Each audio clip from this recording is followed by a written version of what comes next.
Hey, everybody, and welcome to an indestructible wild ride with Steve-O. We've got Darby Allin this week, and he's got to just be the most inspirational and indestructible dude. Like, the way that he wrestles, how he climbed Mount Everest. I mean, dude, who climbs Mount Everest? Plus, he's a super hardcore skateboarder, very tight buddies with Bam Margera. And we get into all of it. And I came away super inspired, as I believe you will too. So let's get into it.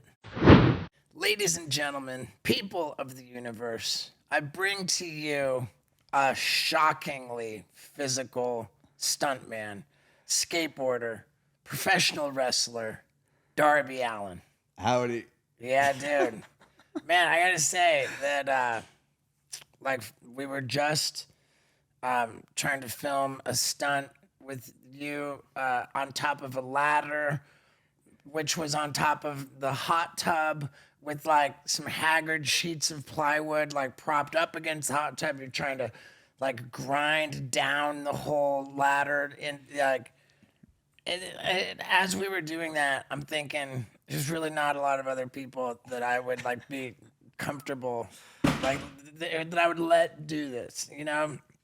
Not that I was comfortable letting you do it, but I just think of you as like pretty unbreakable. Yeah, you know what's crazy is the Tony Khan, who owns my AEW wrestling company, he also owned, like him and his dad own the Jacksonville Jaguars. So it's pretty crazy that the NFL football players, they can't do anything when they're under contract. Meanwhile, I'm climbing Everest, dropping it on jacuzzis and shit. It's pretty wild, but I like to know my limits, but it's sometimes really hard to tell. Yeah, I mean, I remember when we got together, we were filming at the Baker warehouse one day, and they've got this vert wall that's just like, it's got to be 16, 18 feet tall. And like you got inside a body bag. There wasn't even a skateboard involved, right? We just like shoved you off the top of this vert wall in a body bag. And I went straight to flat. And do you remember right before I went in, I was going to pour thumbtacks inside of it? And you're like, are they necessary? Do you need to do that? Yeah. And I was like, come on. And you're like, no one's even going to see the thumbtacks. Right.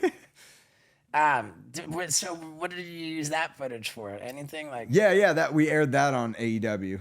Oh, yeah. That's right. I remember that. Yeah, now. we put that. So it was always for a pay-per-view event. Yeah, I was leading up to a pay-per-view event. And that's like my whole thing with wrestling is taking all these outside worlds that I grew up like loving and put it into the world of wrestling, because I find the world of wrestling kind of boring. Like the wrestling itself, it's very like, I don't know. I feel like it's a very small bubble, and if you get caught in that bubble and you lose track of the outside world, you'll just, I don't know. Is it a small bubble though? Because like I was at WrestleMania. As a wrestler, it feels like you're in a small bubble. Like as a performer, it feels like you're kind of, I don't know. It's just such a small like world, and people get so consumed with their 15 minutes. I mean, dude, even your organization, I went to go see you, what was it, at the Forum. Yeah. Right? Like a proper, like, humongous arena where the LA Lakers used to play.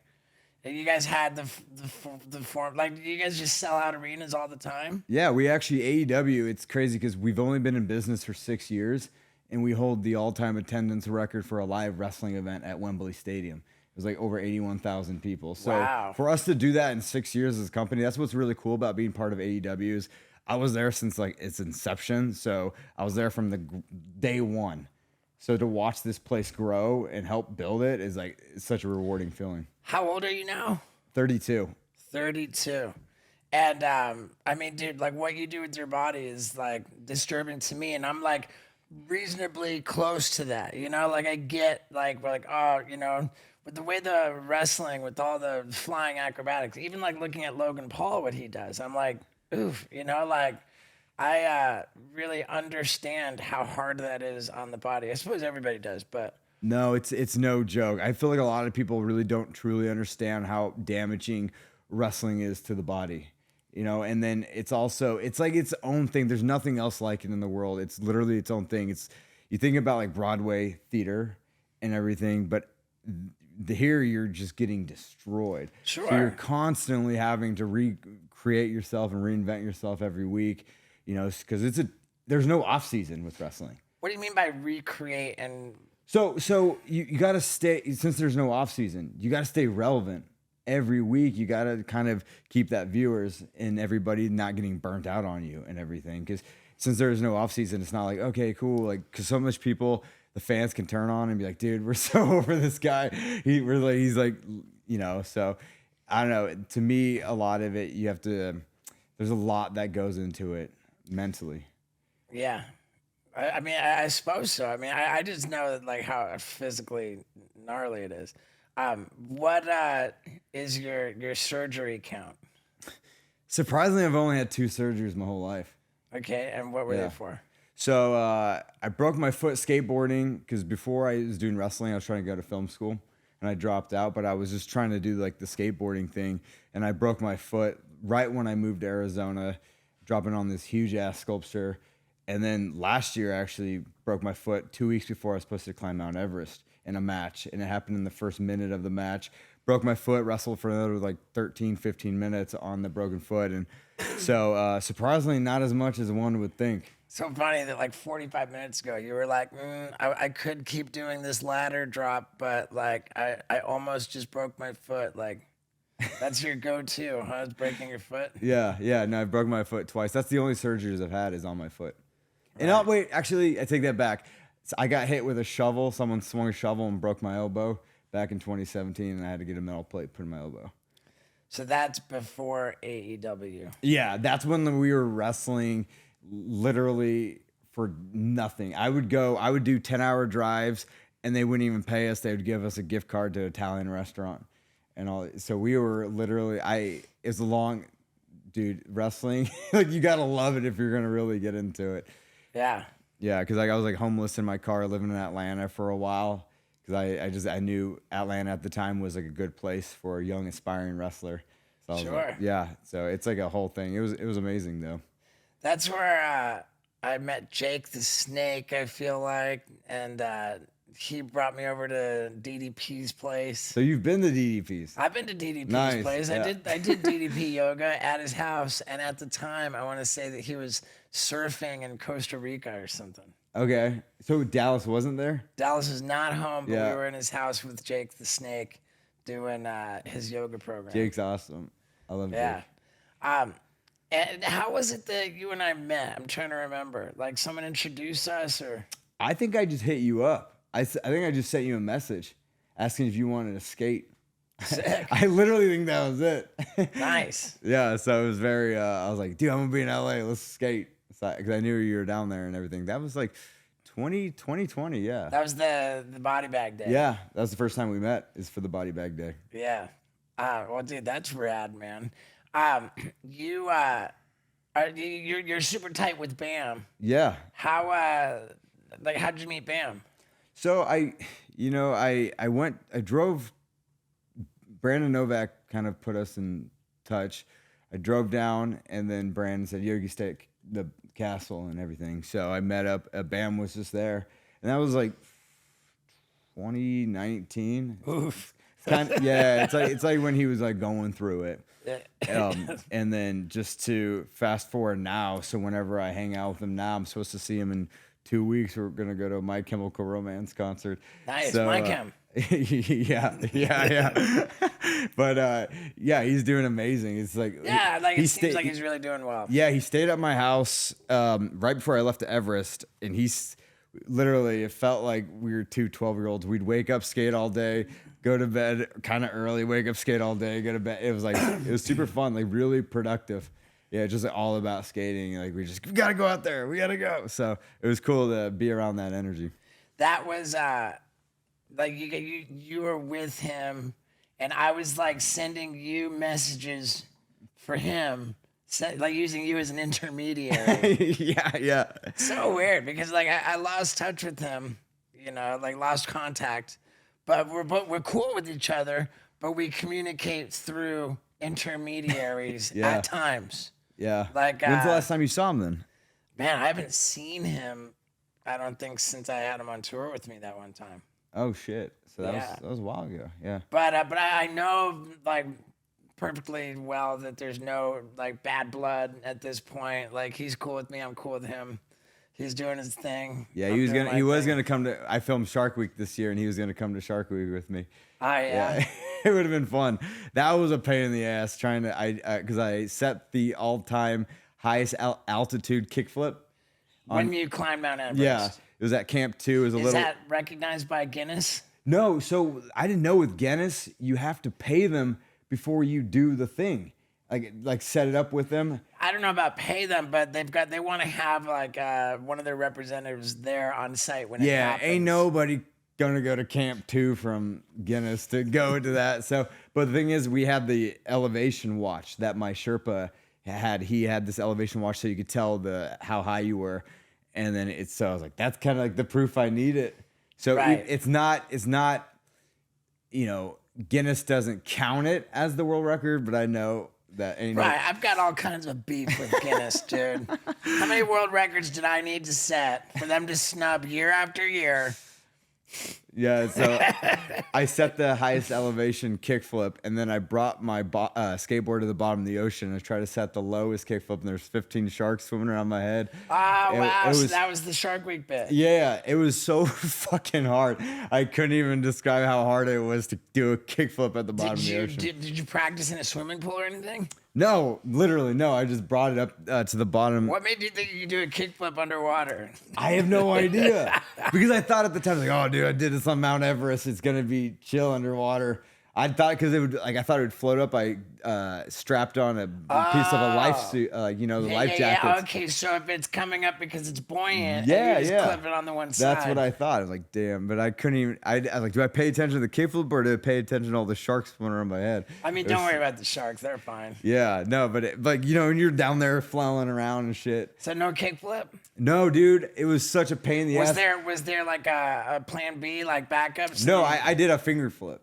Okay. So we can say world's lowest Yeah. finger flip, but All right.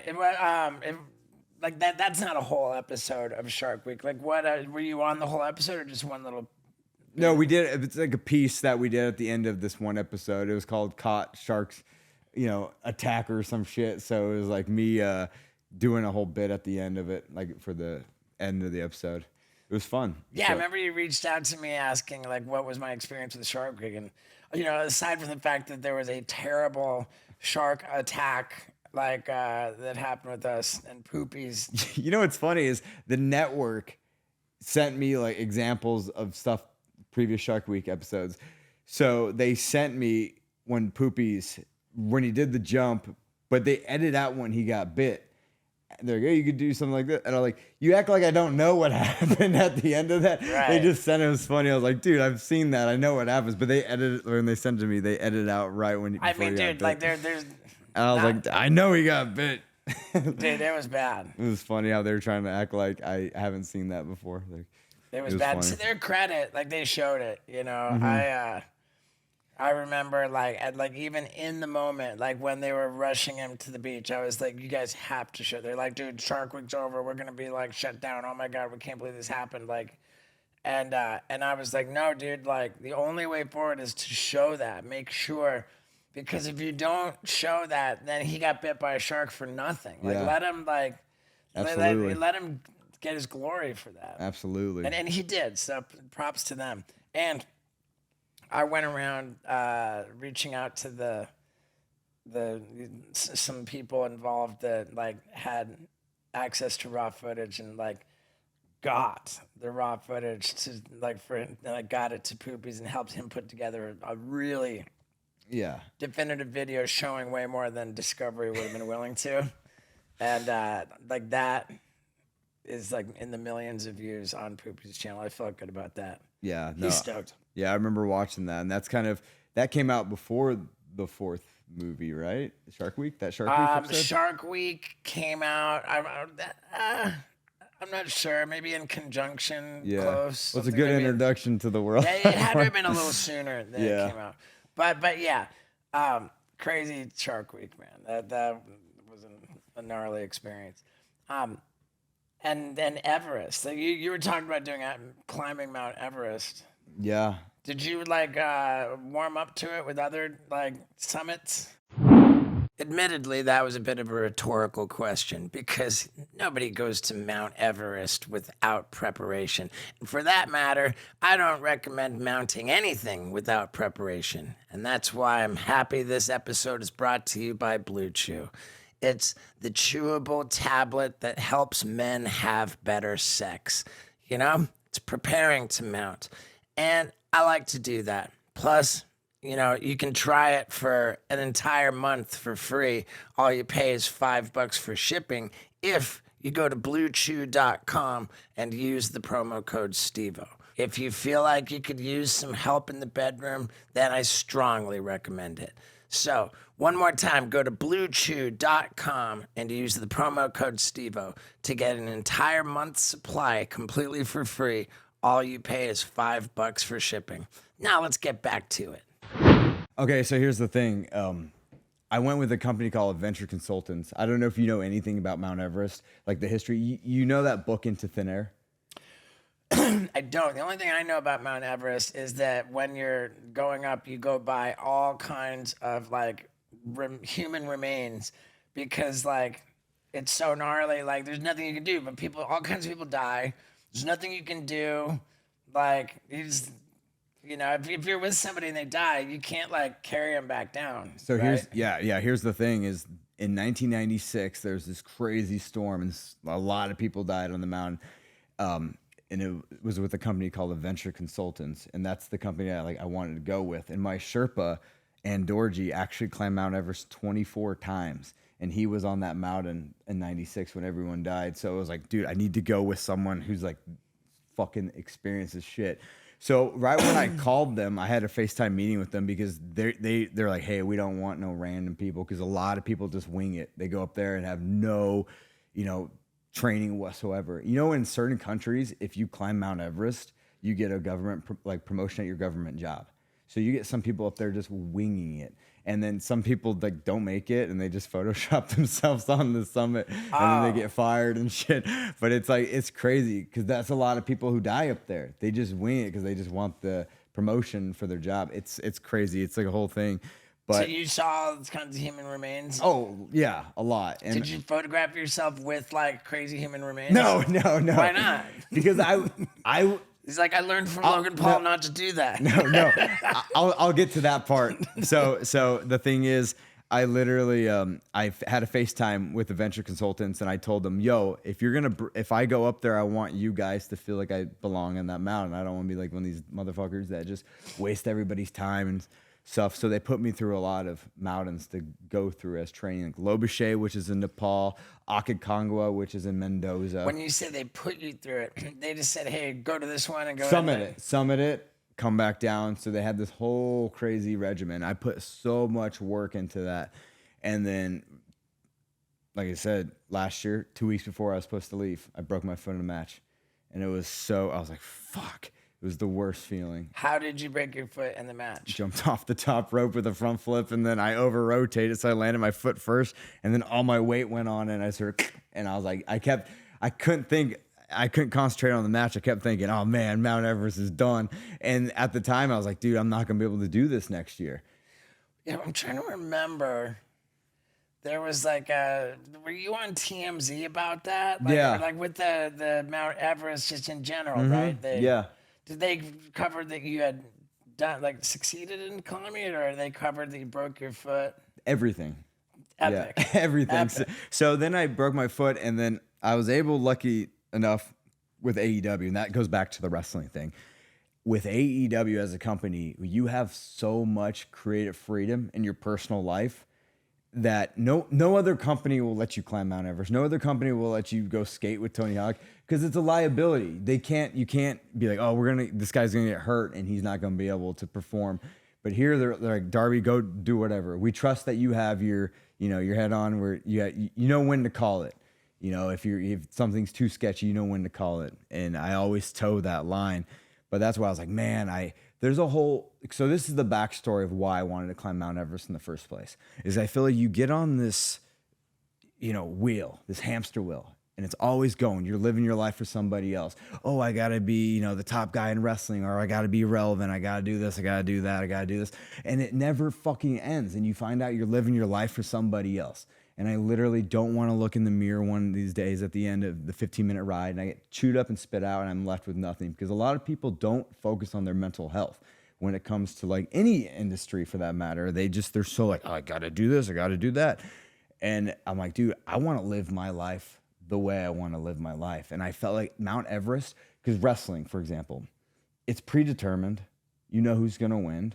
So in a way, someone's in control of your destiny. And someone's in control of if you're going to be the fucking top guy or the bottom guy. And I have such a problem with that, because my whole life I grew up people saying, you ain't going to amount to shit. Be used to working at Arby's your whole fucking life. And I was like, dude, and I believed them, and it got me nowhere. It was like, it was like killing me, because I was like, yeah. And then the moment I was like, fuck everybody. I want to just start going crazy and start pushing. So when I do stunts, it's like to knock down mental barriers in my head, and it makes me like mentally stronger, where I'm like, dude, I can achieve anything, because I literally came from jack shit, and I had no self-esteem whatsoever. So when I started doing crazy stunts, it literally gave me the confidence to hold down conversations, even with guys like yourself, all these people, because I grew up a massive fan of Jackass. I felt like it was like an outlet to be like, oh shit, I don't need to, I can do this crazy and make a living off of that.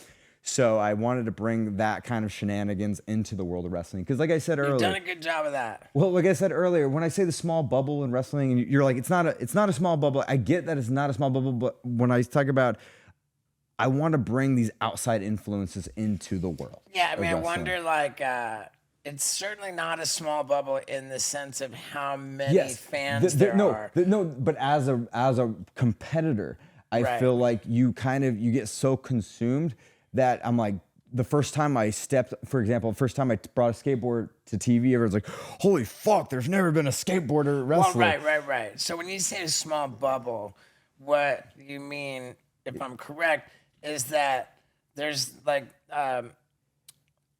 not much variation. It's kind of like a jam band that's like got the same instruments, kind of playing the same song. So it's like, how many different ways can you do the same thing and make it stay interesting? Absolutely. And the thing with growing up is I always, as a kid, I would look at the wrestlers. I'm like, I don't relate to anybody in the sense of like, hey, I want to grow up to be like so-and-so. I felt like as a kid, I couldn't relate to them. I could relate to skaters, you guys, musicians, you know what I mean? I was like, man, these are like my type of people.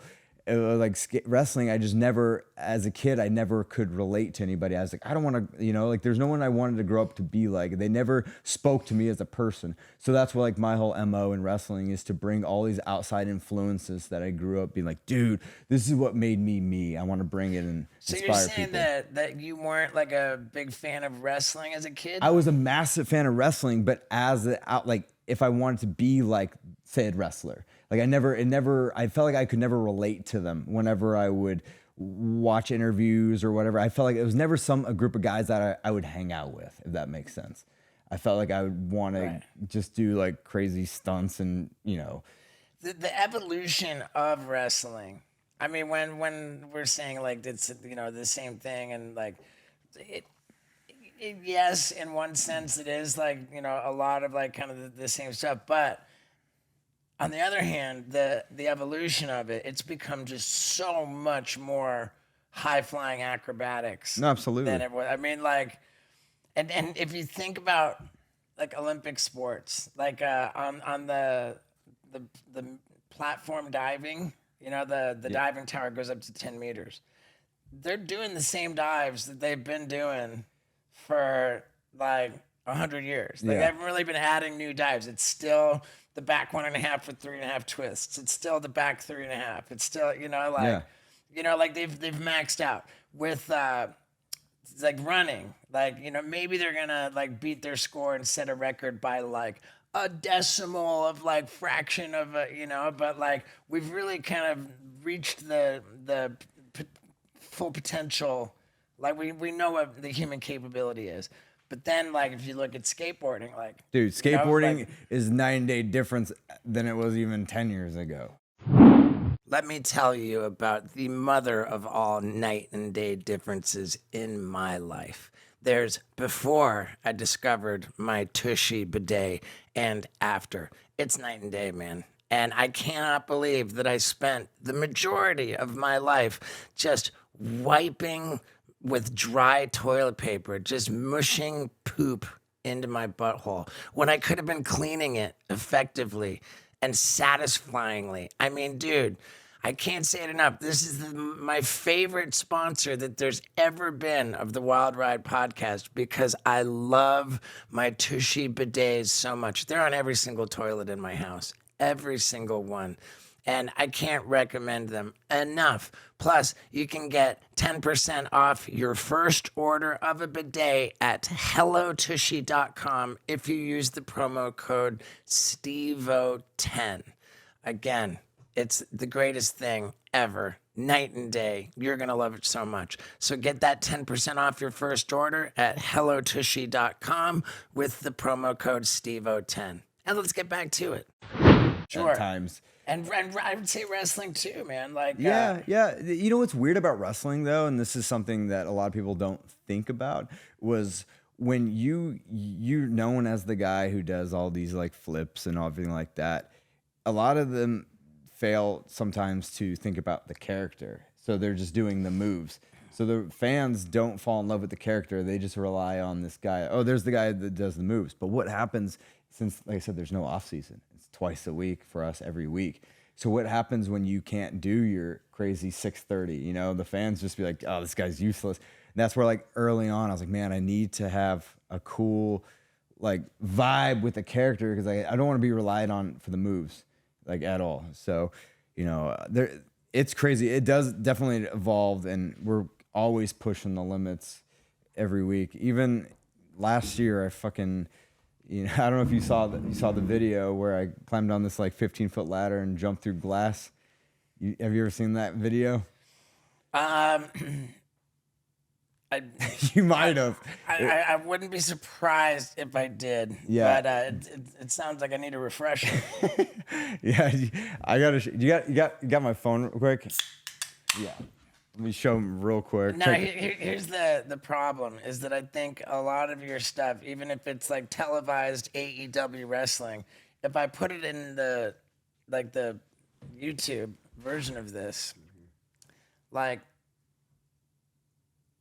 yeah, I feel like that could just like get shit demonetized on YouTube. Like, okay, so what happened when you did that? Fucking my insides were hanging out. Your insides were hanging out of right what? Here, this scar. Jesus. Looked like Harry Potter's head. Like as I jumped, I felt good. I was like, "Oh man, I feel good." And the ref's like, "Are you okay?" I'm like, "Yeah, I feel fine." And they're like, "Yo, we can see inside." And I was like, "Oh shit!" I was like, "Duct tape me up. I gotta finish this thing." It was Sting's last match.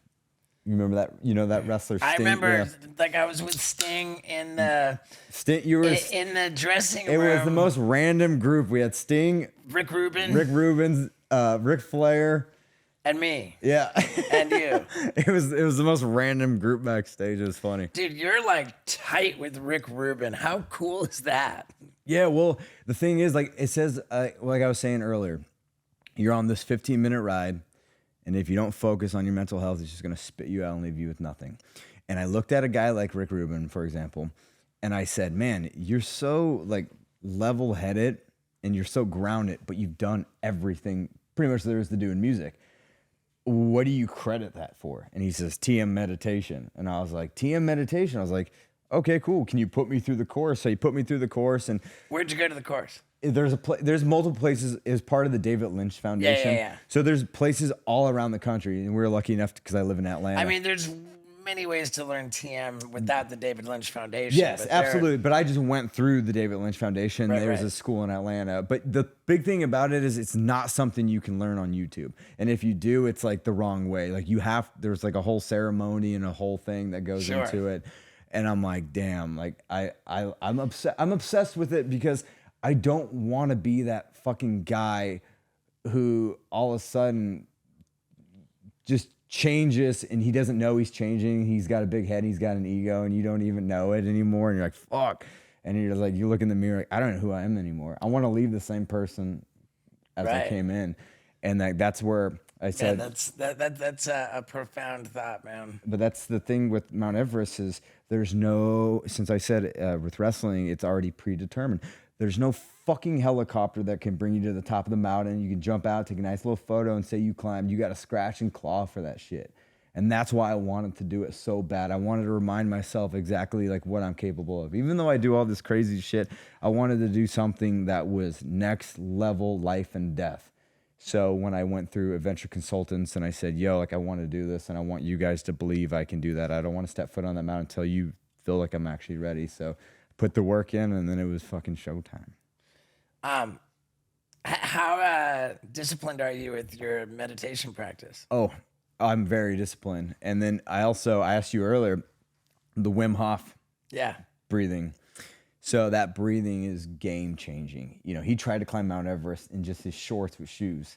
So, because there's so much that goes into breathing, and I dragged my dad out to it, and he's a little older. So dragged your dad all the way to Poland. Yeah, Poland to do the winter retreat. He's like, "What are we getting ourselves into?" And then next thing you know, we're in a waterfall, and it's like 20 degrees outside. The water's freezing. We have to stay in there for 15 minutes and stand out in the snow barefoot for another hour. It was brutal, but you literally learn with these breathing techniques and all these things, how to put up with it. And it's amazing. But the breathing itself is game changing.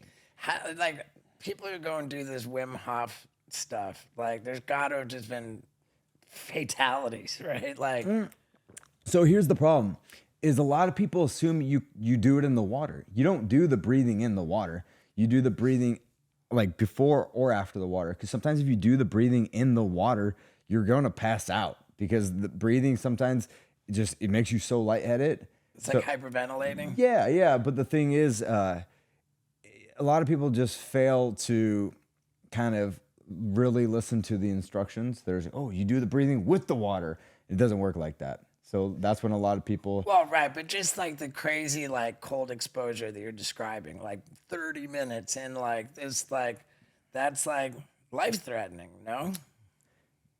Dude. The mind and the body, if this is strong, your whole body's gonna be strong. Dude, I firsthand did it. I grew up fucking hating the cold, like hating it. Yeah, I hate the cold. And then that's the thing is I was like, dude, I want to embrace it and then just overcome it. And that's where a lot of the mental stuff comes in. It's like it's not about fighting the ice. It's like they always say, don't go in the water and be like, oh, fuck this. I'm going to beat this. They're like, dude, just accept that the ice, you can't beat it. They're like, okay, I surrender to the ice. That's what they always say. And then it's cool once you get into that mindset of just giving up and not fighting. And it's like amazing. And that breathing helped me big time because every day I was on Mount Everest, I was doing the breathing 3 hours straight in the tent because there was fucking times I was in tents for like days and we couldn't have our phone, not even a book because it was considered too heavy to pack. So I was literally just doing the breathing 3 hours every day and it made me feel incredible. I literally credit that breathing for helping me climb Mount Everest. Because what it helps is put oxygen into your blood, and you just feel incredible like the whole time. So, yeah, it was a whole thing. What's the how long does it take from start to finish? 2 months. 2 months Yep. for the Mount Everest. Yeah. So that's from when you begin climbing Mount Everest. Yeah. So you fly into Kathmandu and then you fly to Lukla, which is like considered it's like one of the most sketchy runways, like for like airplanes and helicopters. Where's Mount Everest is in Kathmandu? It's in Nepal, right to Kathmandu. Yeah, it's like pretty damn close. Wow. Yeah. So the thing is, you got to fly into Nepal and then you do an 8-day trek to get to base camp. And that trek ain't no fucking joke. And I brought my mom and she's like 62 years old. She's never done anything like that. And then she was literally like, oh my God, I'm going to die on this. 8-day trek. How many miles is the 8-day trek? I don't know the exact miles, but I know like I was like, oh my God, it was insane. So then Why did you make your mom do that? Because the thing is, with my whole thing is like right now, I had my dad retire and he's my personal assistant. Nice. So I never wanted my parents to grow up being like, oh, our glory days were in our 20s. Right. I was like, they're right now, motherfucker. And we always have these crazy things going on at the house where I'll have like a helicopter land in the front yard, like, get in, Dad, we're going to jump off into the lake. He's like, God damn it. But it's like this, I just like bringing them on crazy life adventures. And then just showing them like, hey, anything's possible. I can't think of a better way to show people that anything is possible than to start your own e-commerce business and become successful. And the way to do that is with Shopify. All of my everything online with e-commerce, my website, everything is Shopify because it's the gold standard. It's the easiest way to get a website set up and have it compatible with everything that you need to monetize your business. And if you want to try this for just $1 per month, then go to shopify.com/Stevo. It's that simple. Maybe you don't even have a website. Shopify is the best way to get one. If maybe you have a website and you want to scale up your business, start selling things online, Shopify is the best way to do that. I love them so much, and I'm sure you will too. So one more time, go to shopify.com/Stevo to enjoy a $1 per month trial period. You can't beat it, and anything is possible. So let's get back to it. And then, so I got to base camp and my mom was like crying and she's all like, I would never have done this if you didn't, give me the courage. If you didn't give me the courage for it. No shit, she wouldn't have done it. Well, that's the thing is because she was never like, she likes like thrill seeking stuff, but she was never going to think about that. She's like, oh, thank you so much for pushing me to do this. And then like, I just remember like, oh, like, and it's crazy because your mind starts to kind of, at that point, once everybody leaves, like your family members leave from base camp, because I also have my brother come too. Once they leave, it's like, oh shit, this is no joke. It gets real fast. How did your brother get there? Oh, he did the trek too. So it was you and your mom and your brother? Yeah, they did it too. And it's like I remember my mom like crying, like, "Oh, please don't die on that mountain."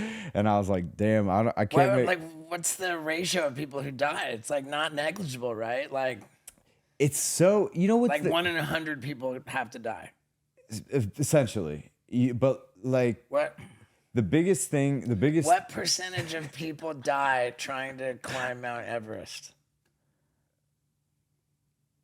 Here's an answer from National Geographic. 1.2%. And then the biggest So I nailed it.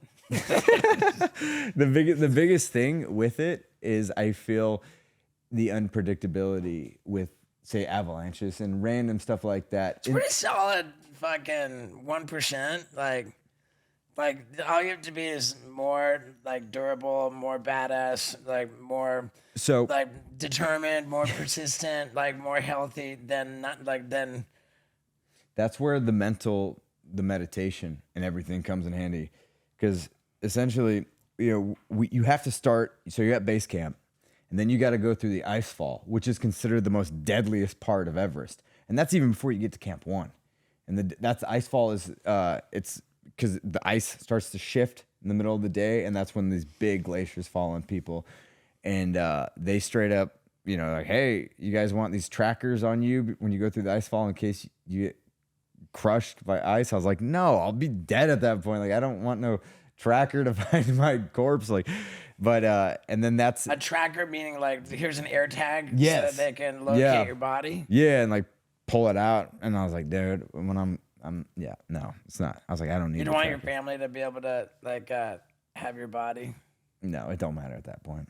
But that's another thing is right when I first agreed to like, like I'm so self-important. I'd be like, yeah, I want like them to be able to like retrieve my body so they can like take my back tattoo and shit and frame it. Well, no, like the thing is, the first thing they asked me when I, with venture consultants, like, are you okay with dying? I'm like, I don't think anybody's okay with dying, but it's weirdly eerie when you're up there. You're like, you find you're at peace with it. You're like, all right, whatever. And every day you're waking up to go through these things. You're like, could be over today. But you're like, dude, this is awesome, man. And like, it's just like, it's such a humbling experience pushing yourself through. Because you climbed that mountain. What mountain was it again? There was Ishinka And I forget, there were 2 mountains, and I did the one with the 18,000 Yeah. summit. Yeah, and like those, it's just I don't know how you felt, but I got a gnarly blister going for the second one, and like the blister tapped me out on on finishing like the higher side. I feel like there was 18,000 foot. I made it to the summit of that one, and then the second one maybe it was 22,000 feet. And I didn't get all the way to I was just like with this fucked up blister on my foot. I was like, dude, I'm just bitching out. That's the thing, though. I purposely wanted to make it so public before I went to Mount Everest, so I couldn't, you know what I mean, bail out. Yeah. Because at the end of the day, all you have is your word. Ugh. And then I'm serious, dude. I say like I'm gonna do something, I'm gonna fucking do it, and I never wanted to be like because I've been pretty good about that. I just like you get in this like routine of everybody just being okay with like saying they're gonna do something. They're like, fuck it, who cares? And I was like, no, man, I'm gonna do this. And then so we go through the ice fall, and like this shit's like no joke with all the crevasses and the ladders and everything you have to use. You're like, man, it's so draining. But you get into this mode where you're just barely hanging on mentally, and you're just on autopilot, and it's like, damn. So that's when I also brought my skateboard to Camp 2 to set that record. So you had a skateboard when you did the 8-mile trek with your mom and your brother. Yeah, brought the skateboard with me, and it's I climbed. And the whole plan all along was to do the highest elevation kickflip. Yeah, because I climbed Mount Everest for Tony Hawk's charity, the skate park project, and I want to build skate parks, everywhere because it's skateboarding. Literally, I'm not here without it. And so my city of McDonough, Georgia, the city's like, all right, here's this big ass piece of land. Come up with a skate park. And I'm like, oh shit, I got to come up with the blueprint, so I'm thinking all these crazy things, but I'm going to auction that skateboard off for that charity. But yeah, no, it was cool. Then from there, it goes to Camp 3 and then Camp 4, and Camp 4 is the final camp. And then it's like showtime, but your mind starts fucking with itself when you're Are that high. there dead bodies on the way to Camp 3 and Camp 4? Yeah. Camp. When you're walking from Camp 3 to Camp 4 is when I first saw the first dead bodies, and then and what like the dead bodies are like it's so frozen, like they're not just skeletons, like they're like fully just frozen skin and everything. Yeah, fully intact. And you see new people that weren't there 12 hours ago. And then you're just like, okay, that's another thing is I documented most of everything on my GoPro, but day of the summit, I literally was like, dude, I don't want to be entertaining a fucking camera. I don't want to be playing with no fucking buttons. I got to be laser focused because we're climbing this thing and we leave at 11 at night to start the summit. So because it's so fucking important to like get it done before ice starts melting. Well, it's also the weather becomes more unpredictable, like in the daytime and everything. And I'll show you this photo. You're gonna be like, oh my God. So we're going up. We're climbing up Mount Everest. We leave at 11 to do the summit. We're fucking cruising. I feel so amazing. And out of nowhere, we just stop and look at that. That's on the way to the summit. It's that like what, just hundreds of people? Yeah. So how many people are fucking? There's just always. It's like a common thing for people to want to climb Mount Everest. I don't know if it's common, but if you think about it, there's only a little over 400 permits issued to climb Mount Everest this year. And there's only 2 months out of the year you can do it. Wow. So you think about that. There's more fucking people at the Walmart parking lot right now. So people think like, oh, everyone wants to do Everest. It's not like that. It's literally. So that's like an aberrationally large number of people in that photo to be summiting at the same time. Yes. And so we just stop. And I'm like, oh my God, what the hell? And then people start freaking out because they're running out of oxygen. They start getting cold because the adrenaline's not going anymore. You're not moving. So literally there's a bunch of people in line like smacking their hands, stomping their feet. And then there's a bunch of people that just straight up unhooking. They're like, fuck this, I'm not going to summit this year. Because from there, we still had another 8 hours. And what's the temperature at that point? I have no idea. No clue. I'm sure you could ask your watch that. What's the temperature when you summit Mount Everest? Here's an answer from liveabout.com. It never rises above freezing. Summit temperatures in January average minus 33 degrees Fahrenheit, which is minus 36 degrees Celsius, or it can drop to minus 76 degrees Fahrenheit. So that's the thing. Once we're in that traffic jam. In July, the average summit temperature is minus 2 degrees Fahrenheit. Yeah, once we're in that traffic jam, there is a thing called summit fever. It's not like a sickness. It's a mental thing where I got to make it to the summit. I got to make it to the summit. I put all this money into it. I put all this training into it. I got to make it to the fucking summit. And people like fail to listen to their bodies. What Darby's talking about here makes me very happy that this episode is brought to you by BetterHelp. Because how are you supposed to listen to your body if your mental health is poor? And the way to not have poor mental health is to address it proactively with BetterHelp, which is the #1 online provider of therapy in the entire world. And why do we do therapy? For our mental health. It's very helpful for me. I believe it could be very helpful for you. And you can get 10% off your first month if you go to betterhelp.com/Stevo. That's better, HELP.com/Stevo. Again, for 10% off your first month. And I think you'll find yourself listening to your body more effectively if you do so. You'll also be happier and healthier. So do that, and let's ride this baby all the way home. So they get so fixated on making the summit. So once they summit, they have no energy to come back down. And that's when they all start to die. It's way more dangerous coming down. Absolutely. Too. So I'm sitting there, and I'm like, damn, man.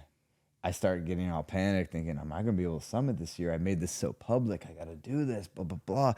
And I'm like, we're not moving. I'm like, and the sun starts coming up. And if we don't, Andorji said, if we don't summit by noon, it's over. We're not going to, we just got to turn around. So when you get to that point, let's say you miss the time, there's no such thing as like just camping until the next day and a better time to do it? You could essentially go back down to Camp 4 and camp there and try to do From again. Camp 4 to the summit, how many hours? So it's all different. So originally I asked Andorji, I was like, yo, because we were cruising. We were doing really good leading up to that. And I asked him, how long do you think it's going to take us from Camp 4 to the summit? He's like, oh, we got it in 6 hours. We'd end up not doing it for 12 hours. We were climbing that mountain for 12 hours. And that's just because of the traffic jam. How many people have made it to the summit of Mount Everest in total? Here's an answer from sportsandhobbies.org. 3,500 successfully reached the summit, and more than 200 died trying. Yeah, see, that's not very much. That's dude. not, no, it's more people in the Walmart. I mean, so like every year, 400 permits. Yeah, so. How many years have they been doing permits? Like, I have no idea, but I believe they're going to start making it a thing where you got to get licensed to get a permit. Or you have to summit a certain amount, like meter peak, before you can get on Everest. So they start because they're going to start. Like, what dipshit they didn't already start doing that? Well, but it was crazy because the sun starts coming up, and I'm like, yo, what time is it, man? Are we going to be able to make it in time? And then I asked the Sherpa, I was like, yo, what time is it? And he's like, it's 4 a.m. I was like, oh, cool. But it just gets light so early. So, that's when we're starting to climb up, and that's when you see more and more dead bodies. And then your mind's like, all right, dude. Did you keep track of how many dead bodies you saw? I saw a total of 7. Okay. And then, but you see people in the line, like literally start to like go like that because we're all on a fixed rope. You start to see people just like start to like hunch over and like they're like, are they gonna just die? And you can't. And then they're taking those things that look like stretchers, and they're like putting people on that and sliding them down. So it's like sliding them down to where? Just slowly down the fixed rope to get hopefully to Camp 4. Wow. Yeah, and then so I end up. And then like Camp 4, say they get them there. They just like try to find a cool spot to put them on display forever. No. These are people that are still alive. Oh, gotcha. Yeah, these are people that are still like alive, but barely getting put on the stretchers. So if they're not alive, they just... No, you just leave them. Yeah. There's nothing. So they're fully intact. They've got all their like skin just frozen. Mm-hmm. Do they have like facial expressions? No, not really. Like they're just like... Right. Yeah, it wasn't like they're like... like screaming or anything like that. But the thing is, like, we started to get to the summit, and then I just like, it was such a crazy feeling because right when I got to the summit, I didn't know how I was gonna feel because you have all these expectations of what you're going to do when you get up there, and I just like remember I was like, man, I start crying. I was like, it was so amazing. Yeah, I could totally get that you would start crying. And it was like, yeah. Did you pull out the GoPro on the summit and at least get that? No, I filmed it on my phone actually. Yeah, I filmed it on my phone, and I did a wrestling promo on top because the guy who threw me down the stairs. Andy made a fucking video to propose to your girl. Yeah, proposed to my girlfriend on top of the summit too, and that was a fun. You know, you kind of screwed her with that. Why? Because she says. On the summit of Mount Everest, he proposed to me. And every single person then asks, no way, you were with him on the summit of Mount Everest? And she's screwed into the situation where she has to say, oh, well, no, I didn't do it. He made a video there, and then he showed me the video. No. Right? Am I right? Yeah. No. 100%. Every time she has to be, it's like, every person that she tells this to gets like oh my God, you summited Mount Everest. And she's like, oh no, I didn't. No. So it's like a letdown. Everyone has asked her that. Like, oh my God, you were up there too. It's like, fuck no, I wasn't up there. So have you ever read that? So it's like, no, I didn't, which is like a disappointment. But then like she did this humongous, like biggest challenge, like surmounted like the gnarliest thing known to man. That's like the gold standard for like a gnarly thing to accomplish. Like I summited Mount Everest. And in that moment where you do that, you're thinking of her. So yeah, it's kind of not a letdown. Have you ever read the 5 Love Languages book by Gary Chapman? No, but my girl was telling, she was running me through them. Yeah. So I read that because my fiance, we met on the school bus in high school. And then I was like, oh yeah, I had a big crush on her. Didn't have the courage to ask her out. And then she, goes off, and we reconnect like 14 years later, and she saw this video of me jumping off a waterfall in Tennessee. She's like, oh, it's so cool, you're still doing all the crazy stuff from high school. So we started reading this like relationship book, and her words of affirmation, like hers is words of affirmation. Her love language is words of affirmation, but I'm horrible at words of affirmation. To me, to just go here and be like, you're so beautiful, it's like it's so hard for me to do. So I literally was like on top of Mount Everest, and I said, oh, the top of the world is so beautiful, but not as beautiful as you. And then I said, will you marry me in the video? So it was like a fun, thing. I was like, okay, don't say I don't, my words of affirmations are horrible now because, but it was a fun thing. But yeah, no, it was. And your phone works at that. Yeah, point. Yeah. How are you keeping it charged? Dude, you just keep it off until you need it. Wow. Yeah. So you didn't have a signal up there. Hell no. Everybody's like, yo, give me like when you get to the top, give me a call. It's like, hell, what the fuck? And the like super low temperature drains the battery in and of itself. Oh yeah. So you got it like just stuffed in your ass crack. You put it in your down suit. So So when you're climbing up is like part of your gear, you have to have ropes. Like you have everything. Yeah. Pickaxes and everything. Ropes and fucking So you're like straight rappelling like half the time. Yeah. Repelling. Yeah, you got those Jumars and stuff like that where you pull yourself up. There's a lot of upper body stuff. Yeah, it's insane, but I really loved the challenge. And once we got to the summit, I told Andorji, because you're supposed to come back down to Camp 4 at that point, and I told Andorji, yo, can we just like go straight to Camp 2? He's like, if you think you can make it, because I was like, I'm done being up here. So we right from the summit, we go down and hike all the way to Camp 2, and then that day we hiked for over 21 hours, and I made it to Camp 2, and I had nothing left. What? So there's no option of Camp 3? For some reason, it wasn't on the agenda. It wasn't on the. It wasn't on the menu that day. How many people have done that? Did Andorji tell you that? From the summit to Camp 2? Yeah. I have not too sure. He says it's pretty rare though, because everybody's like, dude, just give me to Camp 4. I'm gonna sleep. But I knew I wasn't going to get any sleep at Camp 4, so I was like, I'm gonna take whatever energy I have and then make it down. And then as we were coming down, I'm literally you see all these new dead bodies that weren't there the other day, and you're just like, ugh, like I'm so like fatigued.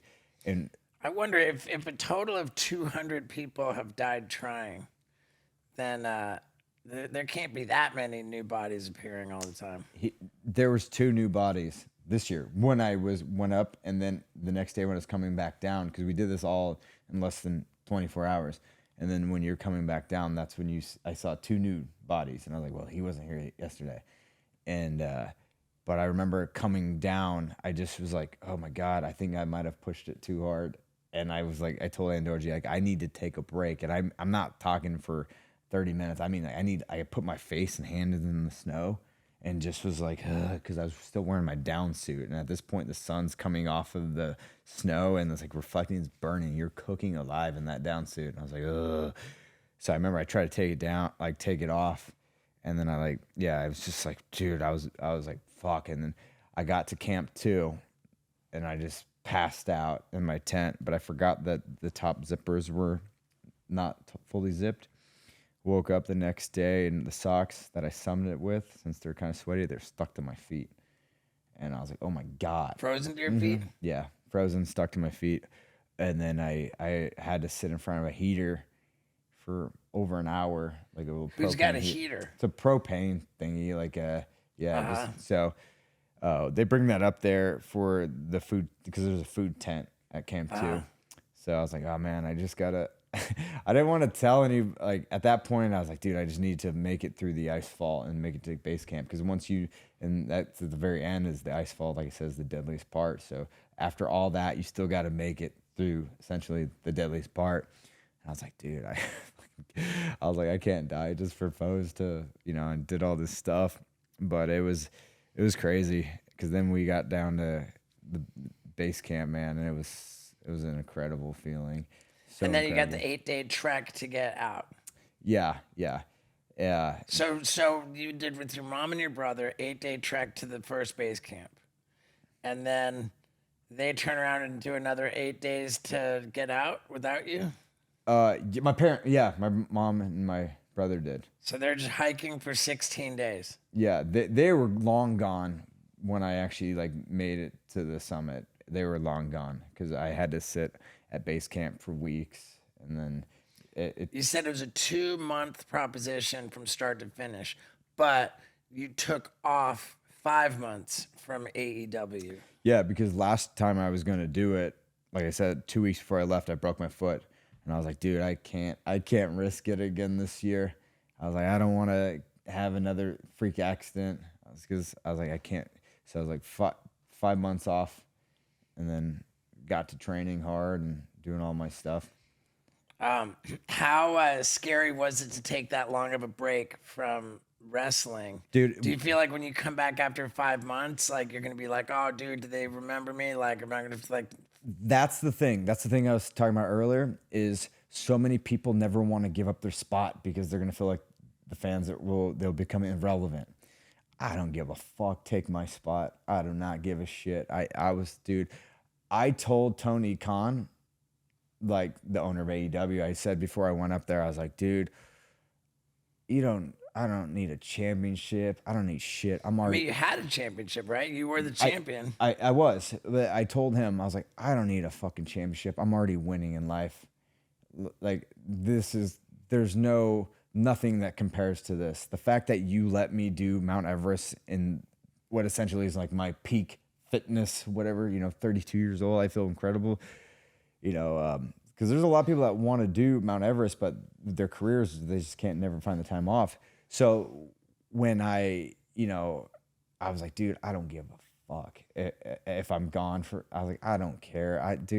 I'm not clinging to me. I just, the more and more I'm in this, the less and less I care about the spotlight. It's weird. I'm more at peace with just doing crazy shit on my property in Atlanta than, so I was like, dude, take my spot. I don't care. And You said you're 32 now.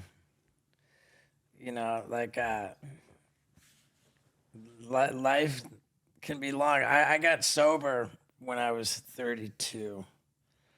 And I remember shortly thereafter being like, oh my God, now I'm not killing myself actively. Now I'm taking care of myself. Now I might not die super young like I thought. Now I might actually live for many more decades.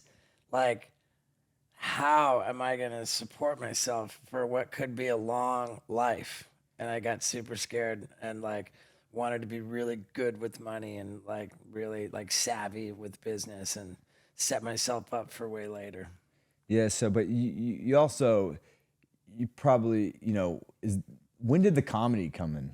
Was that was after you? That started in earnest. It started when I was 2 years sober. Cool. Yeah, 2.5 years of sobriety. Yeah. Yeah. Was that something you always wanted to do, or was that something? It was something that I had wanted to do, when I randomly tried it when I was loaded. I randomly tried it when I was loaded, and I was like, "Oh man, this is something that'd be cool." And and ended up pursuing it. And then I realized, after I was already super into it, I was like, "Oh wow, this is a real way to earn money. Cool, man. Let me do this, even more and more." Yeah, because I think I told you I'm straight edge. I think I told you that. Yeah. So I don't, that video of me jumping through the glass, everyone's like, what kind of pain pills were you on? I'm like, I didn't take shit, dude. At all. And then how was it for you from the time you got sober to doing these stunts again? Did you find it like a whole new thing where you were kind of like, fuck, or not too much? You had something to prove to yourself?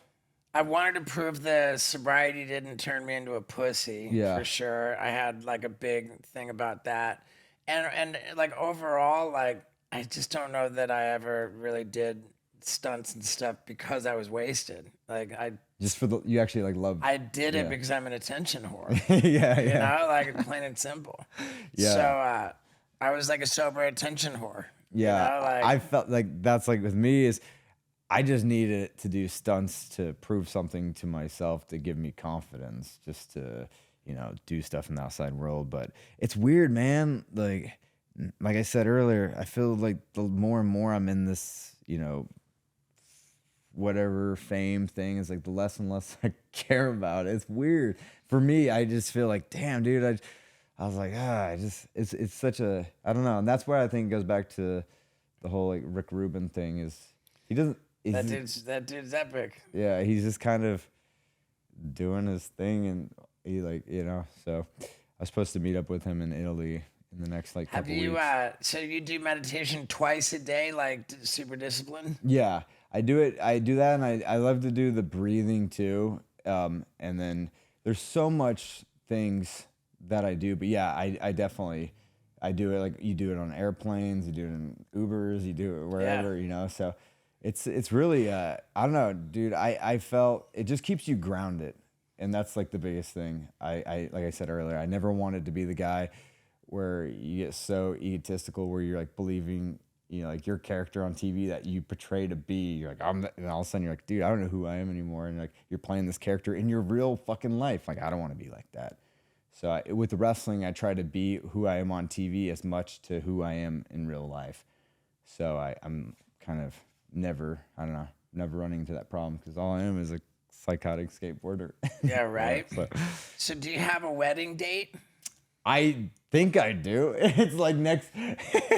We just got a wedding planner, and I think it's gonna be next summer in Seattle because we were both from That's Seattle. where you're from, yeah. So yeah, and I'm like, dude, I refuse to go to Seattle unless it's summertime. Like the weather just Right. freaking drives me insane. So so in about a year, Yeah, in about a year. are you guys planning on having kids?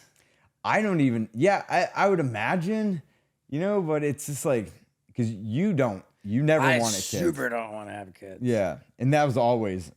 I never saw it. Yeah, it's more of like a thing where it's like let's see where the wind takes us with this. I just like honestly. Because I can go both ways. I was like, yeah, like, I need to have kids, or like I don't need kids. Like it feel like there's not one that I'm deaf. I think that it's so hard to get by in the world as it is. Like it's just too fucking challenging, man. Like people working 2 jobs and they can't like cover Dude, their rent. oh my like God. like I don't and know. the rich are just getting richer and the poor are just like fucking. The opportunity is so dwindling. Like I don't want to create a new person that like is gonna have such a hard fucking time. I could see myself adopting, becoming a foster parent to like take an existing situation and try to improve it. But I do not want to create a new situation that can just go fucking sideways. I remember telling my dad I wanted to get a vasectomy, and he was like, "Don't do it. Don't do it." Like it was a rare like moment of emotion from my dad. And he says, if it wasn't for you and your sister, he told me that, he says, my life wouldn't, be so full. He said, you and your sister have enriched my life so much. And I was like, yeah, okay, Dad, but you also got pretty fucking lucky, like with me, like you were this close to like, like. So what fulfills you? Would you say the animals fill that? Like is that what like gives you? Like I made a whole deal. Like I don't want to have kids. I want to pour myself into helping animals. That's cool. Yeah, and like now, like I was describing that I had a lot of like kind of fear about like wow like. What am I gonna do to survive, to feed myself, and like I got pretty motivated, like pretty focused and proactive about getting myself into like a pretty secure spot, and now like I just have the higher goal of like okay, but I'll be good, but like how much like good can I spread with doing awesome stuff for animals? Yeah, that's sick. That's sick. So yeah, I'm on a highly motivated tear to become like just more successful, to benefit more than just me. Did you feel like this is a question from me on your behalf? Like, it's like, when you felt like Jackass ended, did you feel like, all right, we're all at like we're at all the starting blocks here, and it's like up now, you got to be like independently find your own thing? Because the reason I asked that is because like Henry Rollins, for example, when he was in Black Flag, and then that band like stopped, he's like, all right, motherfuckers, we're all the same starting blocks. We got to I'm gonna take this and fucking run with it and not just rely on said band to. Sure, and Jackass ended a bunch of times. Like every time, like when the TV show ended, like okay, it was done. I mean, I guess the TV show ended so that there could be a movie. That was pretty clear. But when the first movie was done. It was done. We're never going to do anything again. And then like 4 years later, whatever it was, oh, okay, we're going to do another one. Like, you just wanted to prove to yourself that it wasn't my call to do it. No. I'm saying when it ended, you want it. Like, did you have to feel like this feeling like I want to prove to myself that I don't rely on this. I can be just as successful. Well, yeah. I mean, I wasn't really clear on anything. Like after the first movie, like we went into doing Wild Boys. So that was cool. Yeah. Like we had something to do next. And then we stopped doing Wild Boys so that we could do the second Jackass movie. So that was like pretty clear. After the second Jackass movie, like I was a mess. Like I fell apart, and that was when I ended up going to rehab.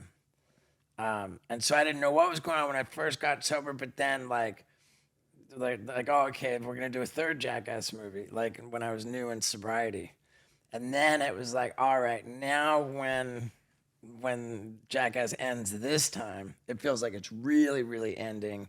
And now I got to get motivated to like really build myself up on my own. Yeah. Yeah, no, I find it fascinating because it's like people that don't do something on their own and they just rely on that said thing to constantly come back around. And it's cool when people are just like, no, I gotta fucking take matters in my own hand and not rely on this. Yeah, man, for Because sure. like it would just suck. Like I just think of it like my situation if I just relied on wrestling to just be my whole end all be all, but like there's so much passion outside there's so of it. much like more to it too. Like, yeah, like there's the question of like, am I taking my self-esteem and my self-worth from what I'm doing as like a public persona? That's a dicey situation, like, then there's like for my livelihood, like my financial security. Am I like, all depending on this to cover me? Like, I feel like it's important to look at, the profile that Jackass afforded me. Absolutely. As like, a commercial for me to be able to like, that made people know me, so that it's opportunity that Jackass paid me. No, absolutely. Yeah, I think about that like stuff all the time. Just taking the opportunity and like running with it. Just gotta constantly hustle, no matter what it is, dude. That's one thing is I do not know how to relax. Yeah, it's like, do you feel like that's like a double-edged sword, like a blessing and a curse? It's a double-edged sword for sure. And you know what? Like I kind of think to myself, like, oh, dude, the way I live, it's like kind of no way to live. Like, I'm just constantly like, do you ever feel like hustle. anything? Like, do you feel like anything's ever like you're really truly fulfilled, or are you always searching for that next thing? You know what? I just like at the end of the day, I know that it's like, oh, dude, I'm constantly like grinding and doing this. I don't like ever chill out. But then I realize that if I do like have nothing on my calendar and I'm like nothing, like I don't make it like a day or two without like, okay, now I'm feel some depression sinking in. Like I kind of have to be like, go, go, go. Yeah, that's because like when I got done with Everest, I was so worried with how I was gonna feel coming back. Right. If I was gonna be like, oh man, this is as good as it's gonna ever get. Yeah, what's your next like big deal that you're gonna... Dude, I'm literally stopping and smelling the roses right now, and I just want to just focus on being as grounded as possible. And I would... There's a lot to be said for that, man. But I do want to go to space. So it's like, all right. But that's like, but no, like I'm literally, but like as I got down, I made it a point to myself, like, all right, I'm not going to try to fill this void with X amount of like, crazy stuff. I was like, dude, no, just stop and smell the fucking roses. So. All right. I heard this story. It was like I was on X, formerly known as Twitter, and they had like a thread of a post, and like the first like post was like how like becoming a billionaire ruined this guy's life. I was like, oh, okay, like I'll check this out. Like it was the story of the guy who created the game Minecraft. Right, yeah, and he was super into it. Like the whole thing built it up, but it became like this big, like, company, which like sort of like outgrew like the creative piece of it, and it was like managing it all. Like became like he's like, dude, I don't like it anymore. This isn't what I want. And he's like, all right, fuck it. I'm just gonna sell it. So he sold it. His company that was responsible for Minecraft. I think he sold it for like, I don't know, $2 billion or something. So like after taxes and everything, he had like was a legit billionaire. Bought this big like mansion, and it was like, all right, now he doesn't have anything to do, And like there was like two pieces of it that he described, like he didn't have anything to do, which like he was passionate about to like keep him really like turned on, and all the money that he was sitting on, he said that he felt that it alienated. He said, like, I just have so much money, so like my interpersonal relationships are like just jacked up by that. Yeah. Like everyone's like can't relate to people. Like motives, all of his money alienated people from him. Yeah. And he just kind of lost his mind, like went crazy was the idea of it. And like the moral of the story, like the takeaway was that life's not a destination at all. It's about the journey. Like you gotta like so. And I remember really that having a pretty big impact on me. Thinking like, oh yeah, like I gotta find my fulfillment just in the grind. I was like, that's my deal. Like I go. I'm never stop. I gotta always be on the next thing. Like on a project, figuring out like how to always be working because that's how I live. Yeah, that's kind of my fulfillment right now is like helping other wrestler people like hopefully get their big break, and then like I said with my parents, putting them on crazy like adventures and shit. Like to me, that's like the biggest. Where do your parents live? They live. I bought them a house in Atlanta. Dude, sick. But they're technically living in Hawaii right now. Wow. So yeah. So no, it's how good did that feel to buy your parents a house? it was great because like growing up, like I told my dad when I graduated high school, I was like, yo, I'm gonna be a professional wrestler. And I was only 119 pounds. And he's like, the fuck you are. You need to do something more reasonable. And he comes from like sports, like his whole thing is like football and everything. Because Comes from sports like as a fan. no, he played. He was like a high school championship football player, and his dad, which he never met, was like my grandfather. Like none of us have met him, but he was a Minnesota Viking. Came to town, had a one night stand with my grandma, and then my dad came out and he just dipped. Like never. Wow. Yeah, it was. So he's like, got the NFL in my blood, and then fucking, we literally was like, my dad just like. Was like that, and I remember when I just started skateboarding, he was so worried that I was just going to just fall off the rails, and he's like, you need to do something with your life. I was like, I want to be a pro wrestler. He's like, that ain't gonna fucking happen. So I just played it safe and went to film school, and I was like, fuck, this is miserable. And then I just dropped out. I said, I'm gonna do this wrestling thing. Give me 2 years, and if I don't make something out of it, I'll fucking go back to school. So that's when I was like hustling, living in the car and doing all this stuff, and it all paid off.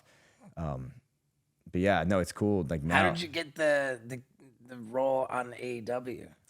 it literally, the company was just starting up, and they were taking some people from the independents, and then I remember at the time. So they found you on the independent circuit. Yeah, at the time, Cody Rhodes, who's now in WWE, he was one of the people that helped found AEW, and then he saw me wrestling, and he's like, "Yo, like, we want you for this thing." And I was like, "Oh, sick!" And then I was like, "Dude, I remember when I finally got that, I was like, oh, it all paid off. It was incredible, and I've been there ever since." And Do they give you medical insurance and stuff, like workman's comp for injuries? no, but they pay for all the surgeries.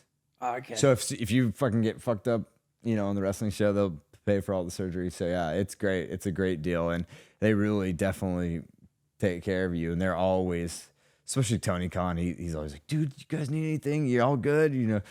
It's like it's incredible. I'm so fortunate. What was it?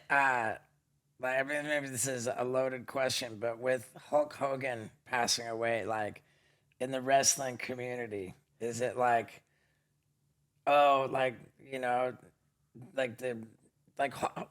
Hulk Hogan is kind of like to wrestling what Ozzy was to metal, Yeah, like really like certainly the first wrestler to be a household name would have to be Hulk Hogan. yeah. It's crazy because I feel with those 2 weeks, Ozzy dying and then Hogan dying right afterwards, it was like a lot of like, oh my God, this is crazy. Yeah, I feel like it definitely hit a lot of people, and I don't know. It's just a reminder that everybody's gonna die, and Sure. it's like it's crazy. And it, when that happens, I don't know. I feel like it just reminds people like, damn, dude, we gotta get like. A lot of people don't think about like, oh man, like I think it's wise to like keep at the forefront of your consciousness that you want to live the life that you will be glad that you had lived when it ends. Yeah, just don't take anything for granted. That's like the biggest thing. I feel like a lot of people just fall into this routine if every day blends in, and it's like they I don't know, they just lose this like. I've had so much friends from high school. This is the biggest trip. I've had so much friends from high school. I'm going off and doing all this crazy stuff, and then I've reconnect with them. Like, so what have you guys been doing? And it's like jack shit, like literally nothing. And they're so complacent with that. I had this like one friend who's like, I just got out of prison for stabbing my mom. I'm like, damn, dude. I was just like, God, like none of my friends from high school are doing nothing positive. Well, what are you gonna do, man?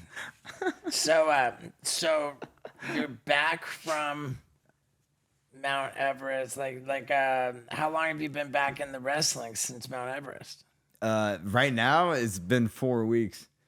Yeah, Damn. we had the big show at called All In at Ranger Stadium where in Texas where the baseball team is, and I rappelled like 250 feet from the ceiling down on a rope to come. It was sick. Okay, so how long has it been since you summited Mount Everest? I did it on May 21st, I think. Yeah, 18th. So 18th. So it's May been like 18th. a few months. Yeah. How many podcasts have you recorded since you summited Mount Everest? I've only purposely have done one other one. Yeah, because I don't. It's like a story that I don't feel like I want to. Yeah. You know what I mean? Like, what was the one other one? God, why is his name running away from me? Mark Maron. Oh wow! Okay, yeah. I feel like such a one. yeah. I feel like such a fucking like who was it again? Yeah, no, Mark Maron. Yeah, that's like the first one because like I also just want to have it on fun podcasts that I'm somewhat like a fan of and like sure because once you tell the story, man, and it's like you throw it away to some random ass thing, it's kind of like God, like Mark Maron was the first one to have a fucking president. He had Obama. Oh yeah, that's right. Before presidents were just on podcasts. Yeah, that's right. Yeah, dude. Mark Maron's rad, dude. He's a curmudgeon-y guy, but that's a great podcast to do. Yeah, no, it was sick. So you're twice a week wrestling, and it's always on TV. Mm-hmm. TBS and TNT and HBO Max. TBS, TNT, and HBO Max. And like business is good. Oh yeah, business Arenas is great. are always full. Yeah, it's like I don't know, there's this thing where we feel like as of right now, I feel like we're this like the punk rock of wrestling. We're in more like smaller, intimate buildings, and then our big shows, like the one in Texas, are like arenas and stadiums and random stuff like that. But I love the intimacy of say a 3,000 packed, house where it's not this like big stadium. Because I've seen a lot of bands like Turbo Negro, for example. I've seen them at a small club and I've seen them at a bigger arena, and it loses its kind of when I saw them at this bigger arena, I was like, damn man, I want to. Right. But that's the thing is like I really, as a performer, I feel like I'm there with the crowd. It's great. And the company just keeps getting bigger and bigger. Yeah, dude. Literally 6 years we've been around. We set the all-time attendance record for the highest attendant like wrestling event. And I was like, dude, the sky's the limit. Like literally. And as the company grows, like your compensation grows with it. Oh, absolutely, absolutely. And being someone who is willing to do anything for the company, because a lot of people are like, oh, you can never be the face of the company. You're too much of a liability. You're gonna get yourself killed. You're gonna break your arm, do X, Y, and Z. But I was like, nah, dude, I'm the motherfucking face of this company because I'm willing to go places no one's willing to go for this company. I put a AEW flag on top of Everest, like, and you know what I mean? Nice. Ain't nobody, you know what I mean? Like, it's like we're kind of, it's like I tell Tony Khan, I was like, hey, I used like Bam as an analogy. I'm like, you remember when Bam was like top skateboarder, but his outside shenanigans were almost as big, if not bigger, than his skateboarding? Well, skateboarding was only so big because of his. Yeah, but that's the thing is, I was like, if I can do all this crazy shit outside of wrestling, it'll just help me in all of us even more in wrestling. Just get more eyes from the action sports world, the say adventure world or whatever it is, like. Because if we keep performing just to have the same fans that you have, you gotta like do. And that's why like all the outside shenanigans to me helps get eyes on the place. So Sure. I use that. I told Tony kind of like, yeah, like Bam would, do all this crazy stuff, and then, it'd get more eyes on skateboarding. Ain't nobody gonna have an element in skateboard. Like a lot of the times, if it wasn't, has sold more skateboards than Tony Hawk. yeah, and that's the thing. I was like, And man. I think like to the power of, I think that he might have sold like a lot more. Yeah, so it's like it's really cool like seeing all that stuff. So, Yeah. and then Tony's like, yeah, all right, good business model. Go jump off of whatever. Yeah, that's So epic, it's like- man. Yeah, it's great. So, do you have like projects to promote outside of like wrestling? Like, Absolutely. well, then let's hear it. Yeah, so I got this art show coming up with Raymond Pettibone. That's and- the guy that sells $2 million paintings. yeah, it's the most random people have his paintings. Who's Adam Levine from Maroon 5 has his Raymond Pettibone painting right above his bed, and Travis Barker loves Raymond, and just a bunch of people love his art. But I have an art show with him October 3rd and the 9th, or 10th, October 3rd and the 10th, and it's down in New York at the 52 Walker. So the gallery's like, And all you right. said that you're performing at I'm that art performing. show. I'm performing. I'll probably bleed on some of the paintings, but Yeah, I say fucking make some art and throw it in there. if If the other shit's 2 million, then you can get away with be like, hey, but this is like only. yeah, but like the cool thing is Raymond has been so he's been so like with the art world. He's like, I fucking hate the art world. I just want to quit. So the gallery's like, what's something that can actually get Raymond excited for again? Because he's so checked out. He's like, I don't give a shit about it anymore. And I was like, he loves wrestling, and I always go to his house in New York, and I'm like, dude, like let's get you excited again to do something. Like, what if we have a wrestling art show and we can just go crazy? And the gallery's like, yeah, do whatever you want here. And I'm like, oh fuck. So we're just So you're gonna perform like where you're gonna bring someone to have a match. no, we're having 3 matches on the 3rd and 3 matches on the 10th. And is AEW getting involved in it? No, it's an independent thing with me and my friend Charles. And is the video gonna be? Like, what? Yeah, we're definitely going to record it, but it's a thing where we just want to bring a bunch of people into the gallery and from the art world that have no, anything about wrestling. We just want to go crazy. The stuff that you were filming today, like what's that for? That you So said the fundraiser for Tony Hawk. Yep, that's for the fundraiser to raise money to build the skate park in McDonough, Georgia. So we're gonna put that out there and people can donate. And I want to build this badass skate park. And Right. So those are like the big outside current projects I have, but I also want to get in, now that I'm done with Everest, I want to get into directing films, put my few months of film school to the test. Cause I wrote a script and I want to like really go full board into like directing movies and stuff. Nice, dude. So it's gonna be fun. I like to stay as busy as possible. Hell yeah, man. Have you pursued having a pro model skateboard through anybody? We actually had it with Deathwish skateboards. Okay. Like I had that a while ago, and then I kind of create my own boards through my clothing company called Hoodlum. There you So we go. have all this this is what this jacket is right here. Nice, Fucking, man. but so I just love to do as much shit outside of wrestling. It's cool. But yeah, we get the freedom to. Thank God. Yeah, man. Fucking right on. All right, dude. Well, let's go get some fucking food or something. Yes, sir. Sick. Yeah, right on, brother. Yes, I'm sir. fucking stoked to know you. Thanks for having me on. I never felt like we actually talked like this. Like we talked, like obviously we talk, but it's not like you don't really know the rhyme to my reason. So it's kind of fun to just be like, yo, like the backstory of everything and Yeah, my man, mental I dig thing. it. Fucking tell me what I know. Ladies and gentlemen, Darby Allin is the best. Just love that guy. And what can I tell you, my beautiful street team? We are imminently about to launch publicly the Radical Ranch, which is an official nonprofit animal sanctuary, a government recognized 501c3 nonprofit organization. And what that means is that all 44 acres is just ready to go to be developed for maximum animals.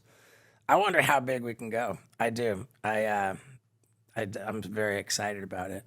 And I've got a board meeting with my board of directors for my animal sanctuary nonprofit in 5 minutes. So I got to get ready for that. And I love you and thank you for watching. Right?